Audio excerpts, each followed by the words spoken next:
Welcome to another edition of Grace Under Pressure, where my guest today is Noa Kageyama. I will tell you all about Noa in just a moment. Grace Under Pressure is that show that deals with the soft stuff, the caring, the commitment that we exert to bring others, to enable others to achieve their best. And when you do it from a leadership perspective or to help people achieve their best, as you will find our guest Noa Kageyama does, you do it with a sense of helping people achieve grace under pressure. Welcome, Noa Kageyama. Thank you for having me, John. Great. I want to tell folks about you. You are a performance psychologist. You you're on the faculty of the Juilliard School and the Cleveland Institute of Music.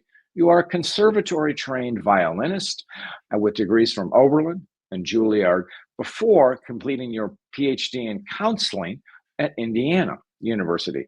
Noa specializes in working with performing artists, teaching them how to use sports psychology principles and more consistently achieve their best when the heat's on. That's grace under pressure. Welcome, Noa Kageyama. Thank you. Great. And I'm going to tell folks, this is the second time we've done this intro. So Noa is already showing me grace by doing the opening all over again. So thank you, Noa. My pleasure. No problem Great. at all. Anyway, so you were trained as a musician. Tell us your journey to becoming a performance psychologist. Sure. So I started playing the violin at age 2 and very quickly realized that I didn't have the words for it back then, but I certainly got nervous even at the age of 4 or 5 when I was performing in front of crowds of people. And I just thought that was part of the deal, and it wasn't pleasant, it wasn't fun, and sort of sometimes dreaded performing. And that obviously led to my fair share of memory slips and often relatively consistently subpar performances, sometimes relatively catastrophic level performances where, I wished I could turn invisible and just disappear and walk off stage and never have to see these people ever again. But I didn't really know what to do about it. It's not like the internet existed. I couldn't Google anything or look up things. And it's not like there were books about this in the library at the time. And so I continued to plug away at this, and I'd ask teachers what I should do. And at the time, there wasn't a lot known about what to do about this in a performance sense. And so they, suggested practicing more, which was true. I was never one to be especially diligent about practicing. But even when I practiced more, a lot of times things still didn't go so well. So I continued to be frustrated and mystified, and eventually went to Juilliard for my master's. And Juilliard was offering a course on performance psychology at the time, taught by a fellow named Don Green, who didn't have much experience with musicians, but had tons of experience working with high-level athletes, like the Olympic diving team and Formula One racers and golfers and tennis players and so forth. And everything that he had to share with us was completely applicable to music as well. And I didn't realize that there was actually a research literature going back over 100 years about all these sorts of questions that I had my whole life. And so around that time, I started wondering, do I really want to become a musician? Because I started becoming increasingly interested in this other field that was related to music, but didn't involve actually playing. And so long story short, when I finished up at Juilliard, that was the thing that I was most intrigued and interested by. And so I decided to stay in school, study psychology some more, and see where that might take me. Right. Well, it's a wonderful story in the sense I'm sorry for the trauma that you discovered. And I have found so many musicians struggle with these kinds of issues and so how does your perspective as being a trained musician help you deal with professional musicians? Well, I think from like an engagement perspective and a building rapport perspective, my experiences mirror so many of other musicians out there that they, even without having to talk to me for very long, kind of sense that I get it. Like I understand, I can, say the things that happen to me, and there's like, oh yeah, I can relate to that as well. And so there are a lot of kind of basic elements like that I think we share in common. But I think for me, the thing that's most fascinating is a lot of musicians, professional musicians and historically great musicians, have been talking about a lot of the things that sports psychology research has found to be true, whether it's how to approach performance or how to build confidence or how to get into the zone and so forth. They intuited these things over many years of trial and error. And what I love about what I'm able to do is that there is this overlap between what great musicians have said and what great teachers have said and what sports psychology has found. And so I think having been a musician, I'm able to kind of thread the needle or kind of blend those two things together so that they resonate more with musicians. Now I know, and I heard Yo-Yo Ma do a lecture on this, an interview, talking about the perfection complex. And he said, frankly, there's no such thing as perfection. However, musicians are certainly in the classical realm are expected to be perfect. How do you deal with that, Noah? Um, Yeah, it's an interesting question because I mean, Yo-Yo Ma obviously is 100% correct in that once you get to a certain level, you realize that perfection isn't possible, and you even start to get to a point where you realize that perfection isn't really even relevant. So in some ways, when I'm working with students at Juilliard, like I'm observing this sort of developmental stage that they're in, where I remember being a master student and still believing that at some point I would be able to have these consistently perfect performances. And then near the end of it, I started to realize that, oh, you know what? It is not possible. And again, like I said, it's not even relevant in the sense that I'm actually going to quote Chef David Chang here because I think he captures it in a way that's relevant to musicians as well. He said something along the lines of how, as chefs, they sometimes forget that the point isn't to be exact, but to be delicious. And so, similarly with musicians, I think we all start to get to a point at some point where we realize that it's more important to have something to say than to be note perfect or technically exact. Because, honestly, the level of exactness that I think sometimes we strive for is barely perceptible even to other musicians. Sometimes those who play the same instrument, let alone those who don't play the same instrument, never mind the general audience who's really just there not for technical perfection, but to enjoy what it is that they're hearing. I think you touched on something very important. And from an artistic standpoint, any kind of a performer, be it an actor or a comedian, or certainly a musician, it's the performance that matters, not the perfection. And what your chef was telling it, it's about, and he would talk about delicious food. That's because that's what the customer wants. Is that your perspective, Noah? So Yeah, I think when we go to a performance of any kind, we want to feel something, right? We want to be excited, or we want something to trigger memories of, not sadness per se, but melancholy, or the same reason why we listen to lots of different kinds of music outside the classical realm. There's music that we listen to when we work out, music that we listen to when we're feeling kind of down, and music we listen to when we want to just kind of chill out a little bit. And similarly, I think if we can achieve those things or experience those things, whether a note was like 2 cents sharp or flat, or, whether the rhythm was exactly precise or not, those things don't have to get in the way of that. I think that's very important. Now it gets to the perhaps the way students are educated in the music world, and it's practice, practice, practice.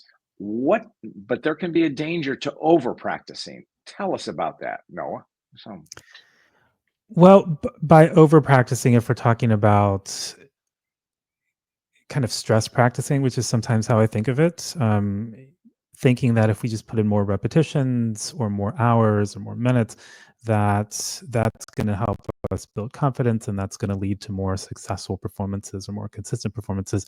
Unfortunately, I mean, I lived through a couple decades of thinking that I just needed to do more of that, and then eventually things would click. And I learned from experience that it doesn't, and the research is pretty clear about this as well. Like, never mind the risk of injury, but it can very easily lead to burnouts. It's often a way of reinforcing mistakes or incorrect play that we don't want to be able to do on stage. There's a saying, I think both in sports and in music, that you perform like you practice, or you play like you practice. And a lot of times, if we're over practicing or just putting more and more repetitions into things, they're not necessarily thoughtful, productive repetitions, but they're just kind of mindless repetitions, which can become very mentally draining and emotionally disengaged, and actually technically sloppy as well. The more fatigued we get, similarly to, whether it's lifting weights or tennis or Brazilian jiu-jitsu, as we get tired, we start using less proper form or less effective form, and more repetitions with less effective form just makes us better at doing it the wrong way as opposed to doing it the way that we do want to do it. Now, you are not only a performance psychologist and a musician by training, you're also a very good writer, and you have a blog site that is just a wealth of inspiration. It's bulletproof.com. Is that Bulletproofmusician.com. got it? And we'll put that in the notes.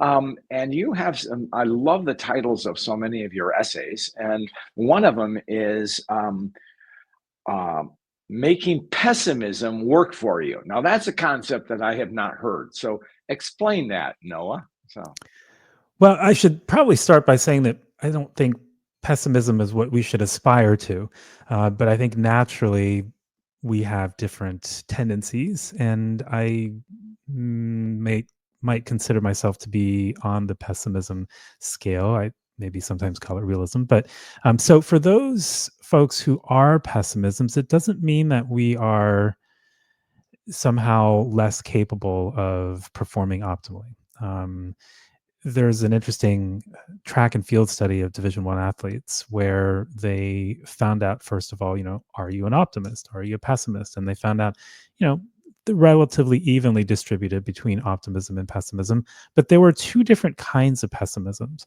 or pessimists. One type of pessimist we could consider to be the kind of regular pessimist, and another type of pessimist. So these were the so-called defensive pessimists. And the thing that was different about the defensive pessimists is that they certainly worried about things going poorly and so forth, but they didn't just worry about things and dwell on the worry. They actually did something about it. So they used their worry to then come up with action plans or come up with contingency plans or come up with ways of modifying their training to make them less prone to the sorts of outcomes that they worried about happening. And so what ended up happening is sure, the defensive pessimists, as well as the regular pessimists, were more anxious in advance of the important meets. However, performance-wise, the defensive pessimists performed about as well as the optimists did.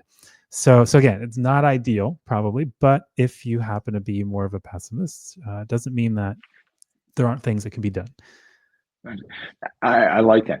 Now, flipping this, because you, I think ultimately, working with a musician or an athlete, or certainly in my field of leadership development, confidence is a big, big issue, especially with emerging leaders. So, how do you help students become more confident, Noah? So, Well, so one of the things that seems hard to believe, especially for musicians at the highest level or even students at Juilliard, for instance, um, I got to Juilliard without ever having learned how to practice effectively. And so I just continued to put in repetition after repetition and did okay, but I was very inconsistent. And like I said before, especially under pressure, became even more inconsistent and tended to perform below my what I believe to be my real abilities. And so all of that started to change when I learned how to practice effectively. And I'm sure most of your listeners and viewers are familiar with Anders Ericsson and his work on deliberate practice. And that was one of the key things that started to change things for me in terms of competence. Uh, well, competence and confidence, in the sense that instead of just trying to get in more correct repetitions, as it were, and just accumulating repetitions, I started doing a lot more reflection between repetitions. So essentially, playing, taking a moment to reflect on, okay, what just happened and what's my goal? And why did I get what I got instead of the goal that I had set in advance? And continually going through this sort of iterative process of trying to figure out what adjustments to make and testing out those adjustments and validating the ones that were helpful and discarding the ones that were not so helpful. And that sounds like a very obvious thing to do, but I think in most of our activities on a day-to-day basis, both professionally and personally, we don't tend to be that analytical about our results and what to do to improve them.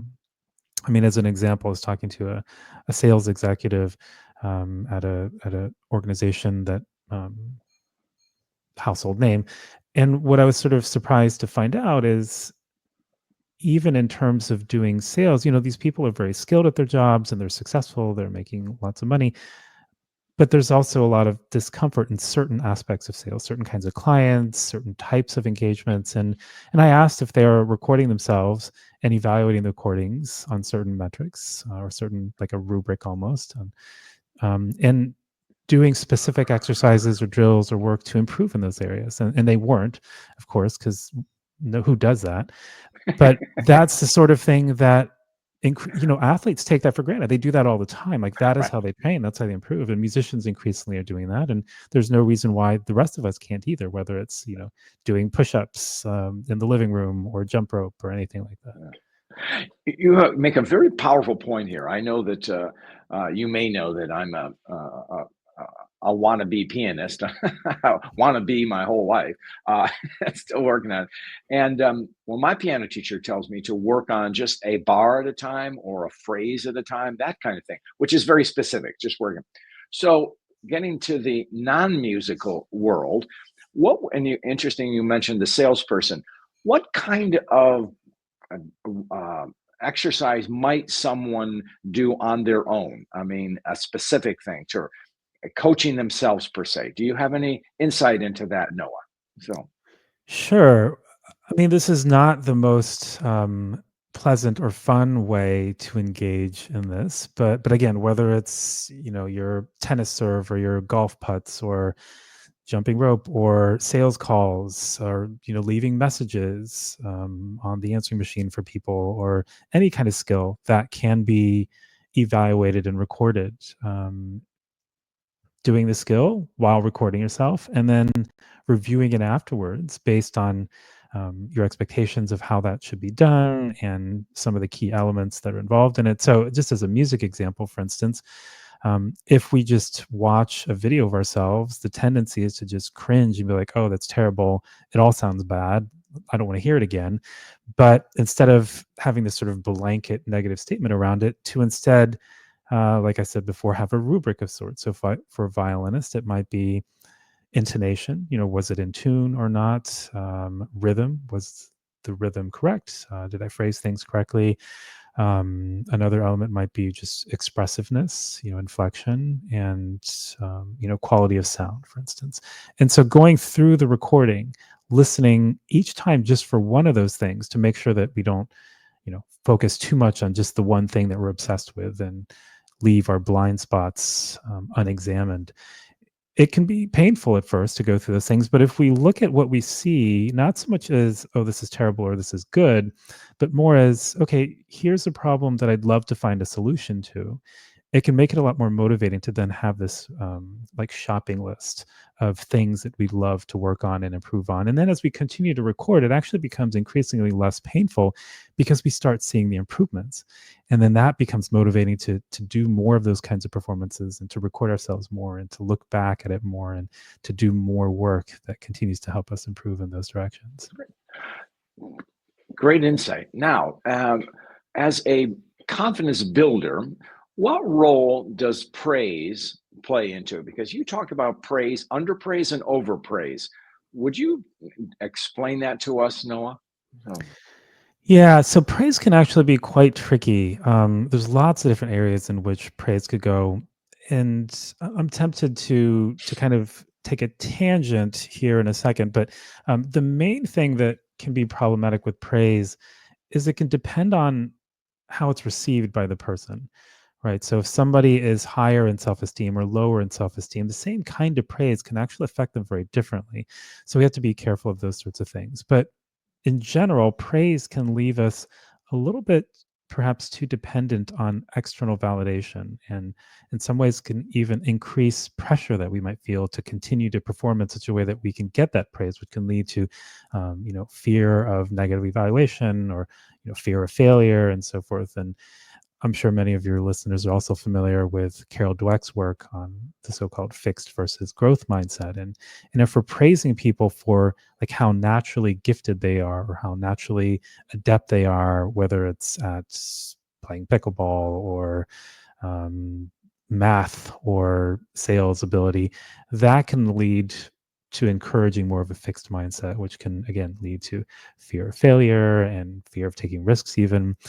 So this tangent that I was tempted to go on is where um, John Wooden, the great UCLA coach, who I believe his teams won something like 10 NCAA championships in a 12-year span. There are a couple psychologists who are very curious to find out, what is the secret to his amazing coaching success. And so they sat in on a number of practices near the end of his coaching career. And all they did is just sat there and they wrote down every single thing that Wooden said or did during his practices. And it added up to something like 2,300 acts of coaching, they called it. And then they proceeded to categorize each of the things that he said or did during his practices. And, they're curious, what was he doing? How much of it was praise? How much of it was criticism? And if it's okay, John, I'd be tempted to quiz you a little bit, give you a little test on what percentage do you think was praise and what percentage do you think was criticism of these 2,300 something acts of teaching? That's a good one. I know a bit about Coach Wooden. And so I'm going to say, if I remember correctly, that I was going to get minimal praise. I'm going to say that. Yes, More instruction. That's, exactly. yeah. Yeah. So. So I usually ask this to my students, and I ask it in this very deceptive sort of way where I make it seem like their choices, is it 50% praise, 50% criticism? And the reality is that as a ratio, it was about 50-50 between praise and criticism. But as a percentage of these 2,300 acts of teaching, it was about 7% praise and 7% criticism. And about 75% of everything he did or said was purely instructive. Right. So, push like this, do this with your wrists, angle your hips this way. There wasn't judgment involved. It was purely, this is what you're doing. This is what is going to be more effective. Let's do it more like this. And so even internally for ourselves, when we're coaching ourselves, I find that our tendency is to engage in either positive or negative judgments like, oh, I sound good today, or, oh, that sounds terrible. But that tends to be less productive and less useful to us, both practically, but also mentally and emotionally, than being a little bit more cut and dry in terms of, okay, that F sharp was a tiny bit flat. I think it was a little bit flat because I didn't get my elbow around soon enough. I was clenching too much with my thumb. I think if I loosen up with my thumb and I get my elbow around a little bit more, maybe lift up with my left arm instead of pulling down, then I think it'll be in tune. And just kind of going through our list of problems that we'd love solutions to in that kind of more clinical dry way can oftentimes not just be more effective, but leave us mentally emotionally in a better place after practicing as well. Now, since you opened the door to quizzing me, I know on your website you have something which I think listeners would be and viewers would be interested in, called the 4-minute quiz. Could you just tell us overview and invite people to go to the site? Tell us about it. Sure. Yeah. So I used to go to schools to give individual mini sessions as well as group sessions. And when I go to the individual sessions, I'd sit in front of a student and say, how can I be helpful in the time that we have? And a lot of times they weren't sure. And it'd take us, 10, 15 minutes to try to figure out what's going on for them and what they're frustrated by and how I could be helpful. Because we're not often quite clear when someone says mental skills training, we kind of draw a blank. I'm not sure what that really means. And so I put this 18 question quiz together to help people figure out, well, what does mental skills training mean? And so it'll give you questions in the area of, are you practicing effectively? Are you equipped to manage anxiety? Do you know how to focus under pressure? Do you know how to build confidence? Do you know how to perform courageously? Do you know how to be more resilient or more mentally tough when you run into different challenges? And so in the course of these 18 questions, it gives you, not just results in these colorful bars and charts, but it also give you a sense of, oh, these are things that I haven't thought about before, or these are things that I could think about more in terms of performing more optimally. Great. No, that's very valuable. And while it is aimed, I think, at musicians, I think a lot of us can benefit from that because of the specificity. So, um, and so one more thing. So, staying back, I wanted to have you on here because we will have musicians watching us, of course, but most of us are not in the musical world. So, what's the lesson we can gain from the kind of teaching you are doing, Noah? So, Well, what's been interesting for me is to hear from musicians, but also non-musicians, but adult learners and folks who are very enthusiastic about music, to take these things that they've learned in the context of music or even sport, and then see what happens when they apply them to other aspects of their life. So whether it's, again, maybe an athletic hobby that they have, or um, engaging with people at work, presentations, meetings, public speaking, and so forth. And I remember working with a teacher and teaching her some skills around, how to get centered or how to get into a better headspace right before performing a piece on the piano, or whatever the instrument might be. And she had a student who she taught this to, and the student went off to work and used the same technique on how to get into the right headspace and get focused when she asked her boss for a raise. And she was successful in getting that raise, and so it had a direct impact on her family's finances. And so not only was she really pleased, but her teacher was extremely pleased as well at how the transferability of these skills was there. that's great, and that's exactly what I wanted you to say. Well, now I wanted you to say the kind of insight you can gain because as you were talking about the quiz and other things, you talked about the specificity, the focus, and things which are applicable to performance, but a performance not just on stage or in a sports arena, but also in life. As you just said, asking for a raise, having a tough conversation with a colleague, or giving feedback. All of those things add up. Well, no, we are racing along in the show. I could go another 3 hours, but I know you have a busy schedule. So, I ask every guest a story about grace. Is there one you wish to share with us? So, Sure, and I hope I'm interpreting this in the way that you intend. But when I saw the however you question, interpret it is fine. it reminded me of a gratitude exercise that I don't actually know where it came from. Maybe somebody listening knows, but the idea is to identify 3 to 5 of the things that you're most grateful for in your life at the moment. And so for me, obviously, one of the things I'm most grateful for is my wife and my kids, and because of my wife, the family that I have, and even the work that I do, and so forth. It's all kind of connected in various ways to meeting my wife. And so the idea is to identify those things and not just be grateful about them, but to trace each one back in time, to look at the dominoes that had to fall, the series of events that preceded where you are right now with that thing that you have, until you get to one of those dominoes that at the time seemed like really bad news. And so for me, that domino goes back to me getting rejected by my top 2 college choices. And I was, really had my heart set on them, was pretty devastated. And I ended up going to a school that I hadn't really been planning on going to. I got into other schools that were, you know, not in my top 2, but that I was, excited to go to. And but I ended up going to the school. I don't know why exactly. And my wife also ended up going to that school, even though she had gotten into other places that she might have intended to go to instead. And we met and immediately connected and have been together now for more of our lives than not. And so yeah, a lot of times I think when we encounter things that seem terrible, it's hard to not feel that way in the moment, but oftentimes we can make something of them, whether we realize it at that time or not. What a beautiful story, and how you've integrated the concept of gratitude, which is certainly part of grace, but by tracing it back into a moment of adversity. And it turned out to be all for the better. And you met your wife and began your life together, which has all been a strong point. So, Noah Kageyama, how can people find you? So, Best way to find me, or to contact me for questions if there are any, is at bulletproofmusician.com. great. We will put that in the notes. Noah Kageyama, you have been a wonderful guest, and I've enjoyed our conversation. And I thank you. And with that, we will go out. Great. Thank you, John.